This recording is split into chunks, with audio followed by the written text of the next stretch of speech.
चाहिँ एकदम घुम्ती छ, घुम्ती घुम्ती घुम्ती घुम्ती। बाटो चाहिँ यस्तो छ है, काङराङ र कुङलुङ बाटो। यता जङ्गल जङ्गल, ओह्रालो झरिए ओह्रालो ओह्रालो जङ्गलको। हेलो एभ्रिवान, सबैजनालाई दर्शन नमस्ते छ। आज चाहिँ मल लिनु आएको छौँ हामी पुरानो गाउँमा। घोडाको मल हो, एकदम राम्रो हुँदो रहेछ, बारीतिर लाउनु पनि। भिडियो हेरेर साथ दिनु होला। हामी चाहिँ यो ठाउँमा मल लिनु आएको छौँ है। यहाँ घोडाहरू पनि छ, चरिरहेछ घोडाहरू। यस्तो छ ठाउँ, एकदम डाँडा काँडा। स्विजरल्यान्ड भन्दा चाहिँ कम छैन। हामी चाहिँ यहाँ मल लिनु आएको छौँ आज। मल चाहिँ अनलोड भइरहेछ, लोड भइरहेछ है मल लोड।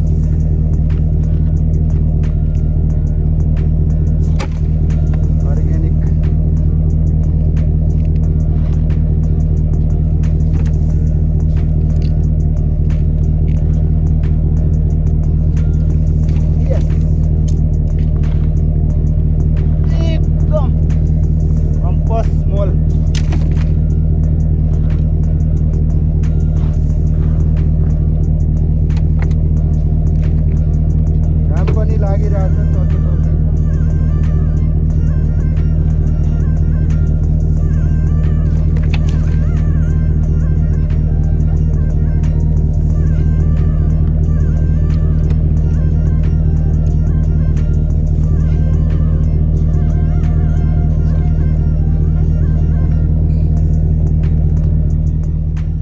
पुरा लोड भइरहेछ है।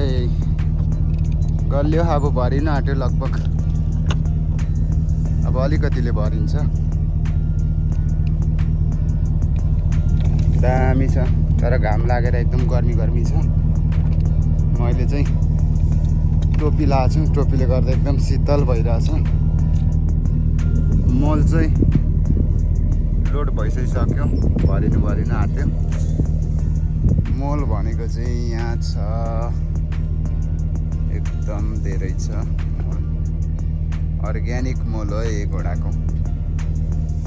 यतादेखि चाहिँ घोडा आइरहेछ, दामी ठुल्ठुलो छ नि घोडाहरू पनि। यहाँ चाहिँ हर्स राइडर रहेछ, यहाँ चाहिँ एउटा मात्र रहेछ हर्स। यस्तो छ दामी। स्विजरल्यान्ड भन्दा कम चाहिँ छैन, एकदम सही छ ठाउँ। ल अहिले चाहिँ मलको चुचुरोमा बसेर लोड हुँदैछ। यहाँ देख्न सक्नुहुन्छ मलहरू। माथि डाँडामाथि बस्दा अब हावा चल्दो रहेछ, सिरिरी अर्कोमा नि। अहिले चाहिँ भने मल लोड गरिसक्नु आँट्यो, अब यति बाँकी छ, अलिकति बाँकी छ।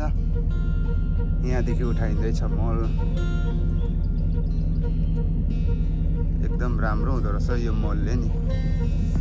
एकदम रायो साग, तोरी साग, खुर्सानी, बुहागुनीहरूलाई एकदम राम्रो हुँदो रहेछ यो मलले नि। यता पनि थुपार्दै रहेछ। यो चाहिँ नेक्स्ट इयरको लागि होला।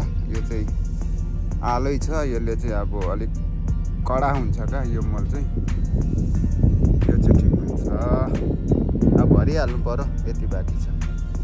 ल अहिले चाहिँ फाइनल्ली गाडी भरिसक्यो, मजाले मिलाएर लगाएको। छोपेर लानुपर्छ, हाइवेमा फेरि सबै माटो उडेर जान्छ।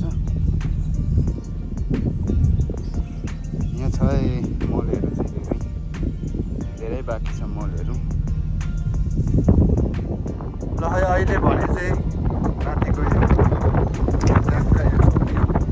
अब चाहिँ छोरी पनि आएको छ आज चाहिँ, यो छेउदेखि हेरिरहेको छ छोरी।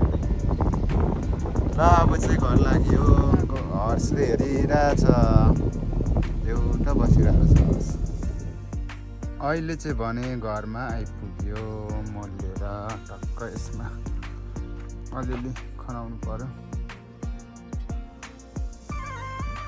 अब चाहिँ मल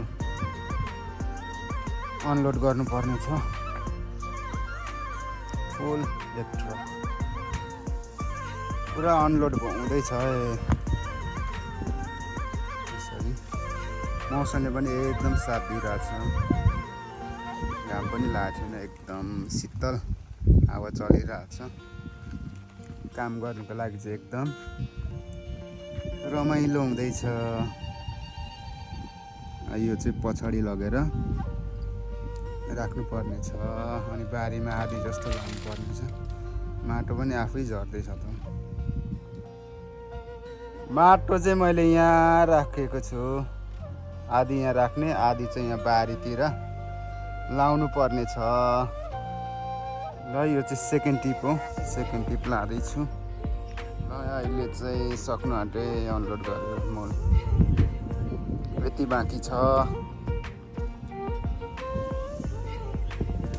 ल अहिले चाहिँ 10 टिप भइसक्यो यति बाँकी छ यहाँ चाहिँ हामीले मल थुपारेको छौँ अब यहाँदेखि चाहिँ बारीतिर लगाइदिनु पर्ने छ आधी जस्तो चाहिँ बोरामा राख्नु पर्यो अलिक 2-3 महिना पछाडि फेरि हाल्दा हुन्छ भनेर चाहिँ हामीले लगभग 20 मिनट लाग्छ त्यहाँदेखि लिएर आएको फ्रीको मल हो त्यही भएर ल्याएको त्यहाँ चाहिँ धेरै छ अब नेक्स्ट इयर जानु पर्यो लिनुको लागि मल सँगसँगै दाउरा पनि ट्याक्कै यहाँ भेटियो यहाँ छिमेकीको घरमा फ्रीमा रहेछ एक ट्रक लिएर जाँदैछु आज चाहिँ निकै गलियो ठिकै छ एक्सर्साइज भयो दिनभरि काम गरेर चाहिँ एकदम अब सिकुडी खाने बिचरा आएर चट्ट मजाले बनाइएको छ